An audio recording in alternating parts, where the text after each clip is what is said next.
So what is VIP monitoring and what are these demarcation features? It's basically where we set up a rapid automated scan of VIP customer premises, and we are going to monitor those circuits with the remote fiber test system. So that's a totally automated, hands-off process. It will create an automatic alarm, and then reporting can demarcate between the sections of the network. PON architecture is cascaded. So in other words, we have a splitter followed by another splitter, and we need to determine what section of the network the fault is in. And by doing that, we can also typically determine how many customers are being affected. And I can show you that on the picture in a minute. So in this case, the field tech, a NOC engineer, or a service rep can utilize the system. They can, at any time, anywhere, they can have an automatic alarm sent to them from the VIP monitoring feature, or they can just instantly access it from a PC or a mobile device and perform a test on demand if they suspect some sort of a problem. So why do we care? We want to prioritize those VIPs, and who might they be? Very large business customers or small business customers. You may have cell sites that require front haul, back haul services. And then we could just have smaller homes that, have an important need for critical service, or we could have a hospital or a school, some other type of customer like that, where it's absolutely critical that they're up and running all the time. We want to accelerate the troubleshooting process by 75% and improve productivity of our staff, get actionable reporting, and be able to track what our mean time to resolution is and what locations in the network are getting damaged or broken. And then we want to meet the SLAs that we have with those VIP customers so that we can provide them with great uptime, really good service reliability, and give them reporting on it. So here's an example, and this represents the demo architecture that we'll be showing you today. We have a racked fiber test head on the left-hand side in our central office. Then we have the feeder cable. So that feeder cable, of course, is affecting everybody downstream. Then we have our first splitter with a 1x4 splitter, and we go into the distribution section of the network. And from this point on,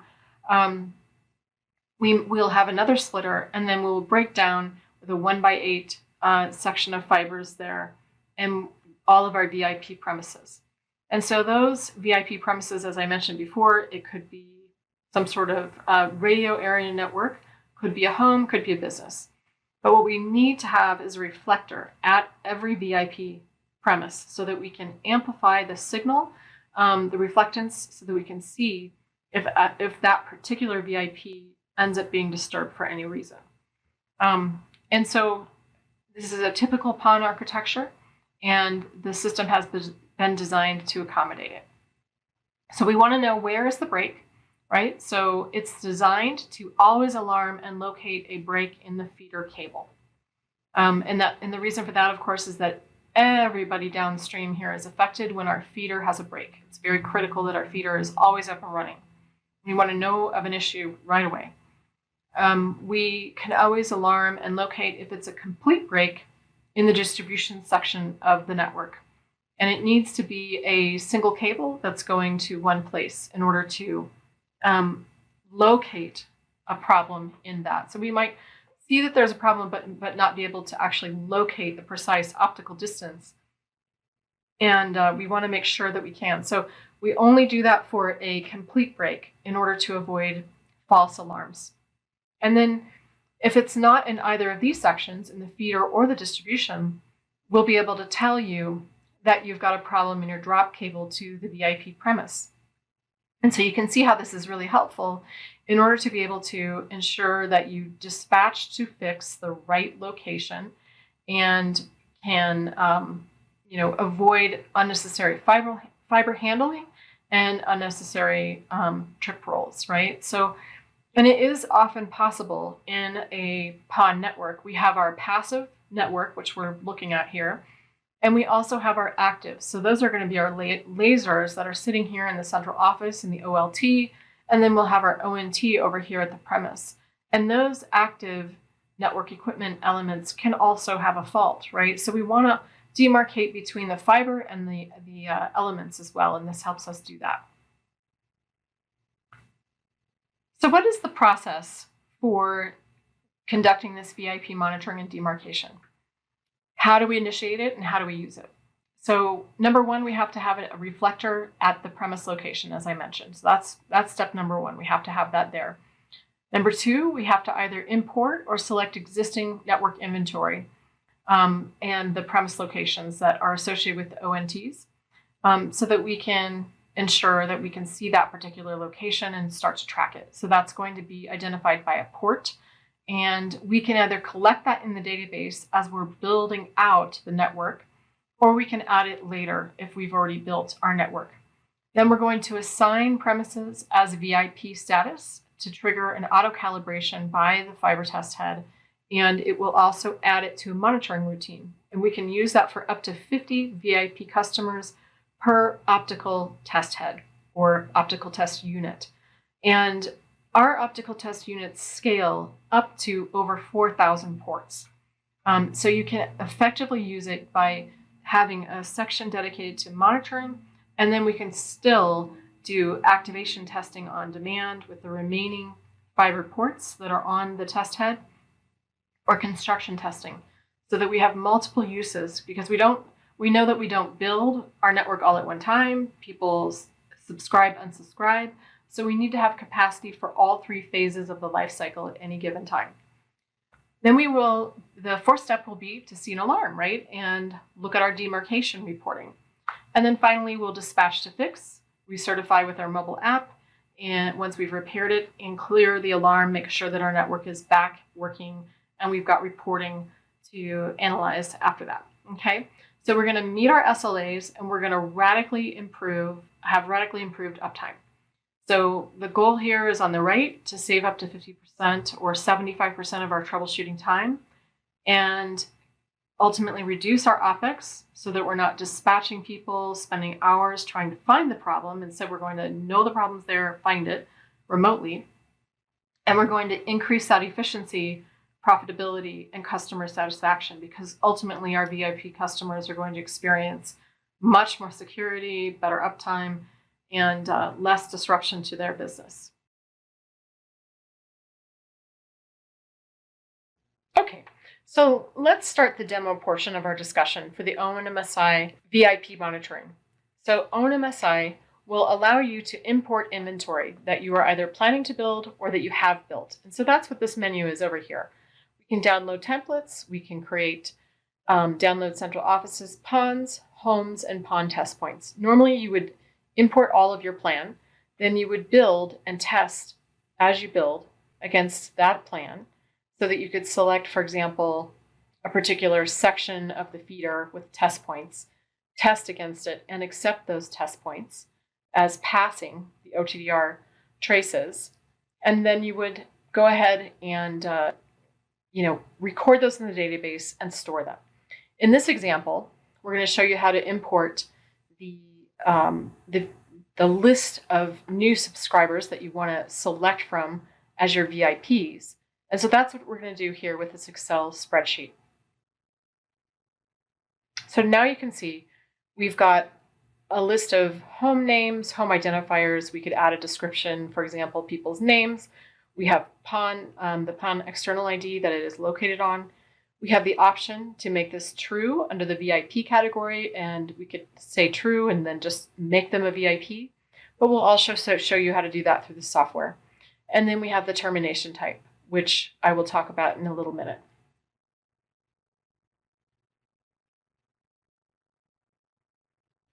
Okay, so now that we've imported that, let's go to our PON.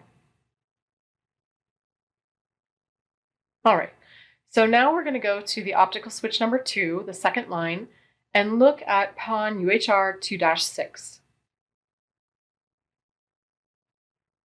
So let's go ahead and click on that, and you can see that this one has already been calibrated.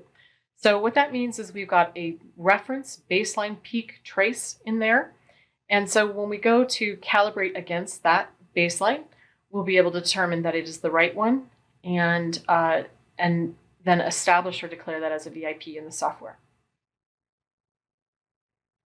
There's the calibration mark. So it's ready to go. So let's click on Edit. Okay, we selected the PON, and now we're going to start the test. Now it's doing an on-demand OTDR trace, an on-demand test, and this is part of our calibration process. So it's going to come up with a list of all of those PON locations that are on this particular port and PON section. And so imagine if you had a 1x8 splitter, you would see 8 homes behind that area, and you would select the subscriber that you want to make a VIP. So we're going to click the one that we are wanting to make a VIP, and Sylvain knows exactly which one is at the right distance because he's got his demo set up correctly. So he's going to select it, edit it, and add PON UHR subscriber 2-6.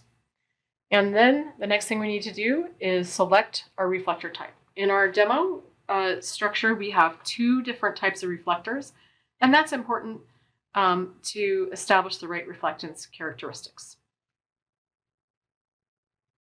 Okay, so let's go ahead and look at our options here.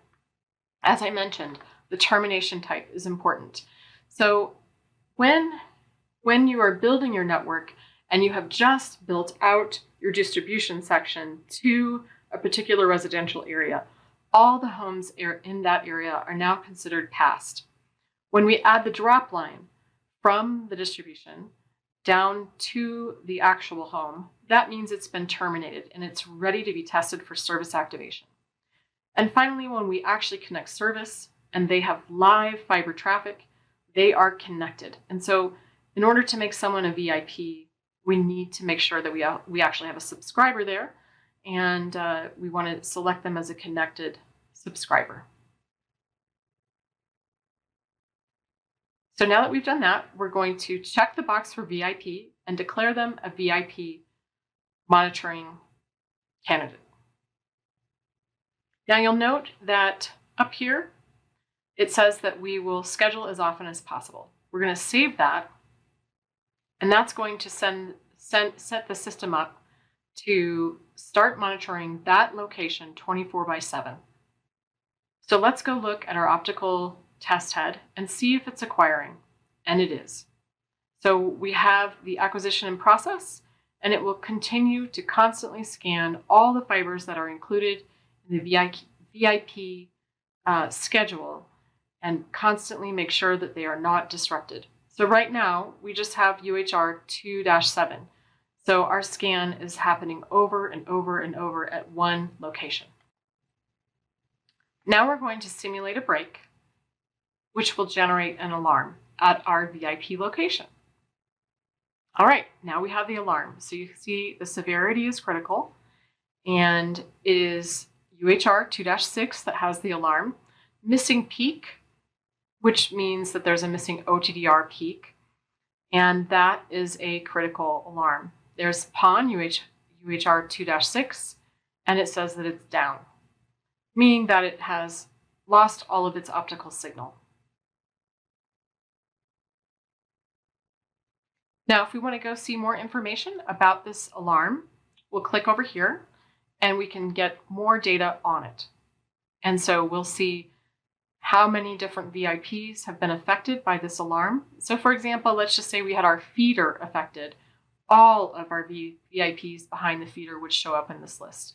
Since we've only established one VIP, that's all we will see in this simple test that we want to use to demonstrate how it works.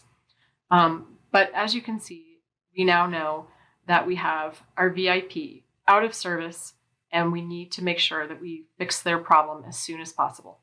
So when this alarm occurs, now we can have the alarm notification go to several different people. So the operations team can be notified, for example, to go out and fix the problem. The NOC team can be notified, and the customer service team could be notified. So the service team could call that particular VIP and notify them that their network is down, that we are aware of the problem and we are working on it, that we can see where the break has happened, so that they can fail over. Let's just say they were a data center customer or had some sort of critical process. They might be able to fail over to a redundant line, or or take some other action while we repair their network. So at least we have been able to meet our SLA, notify them as soon as we find the break, and notify them how long it might take us to repair the problem. Thanks for watching.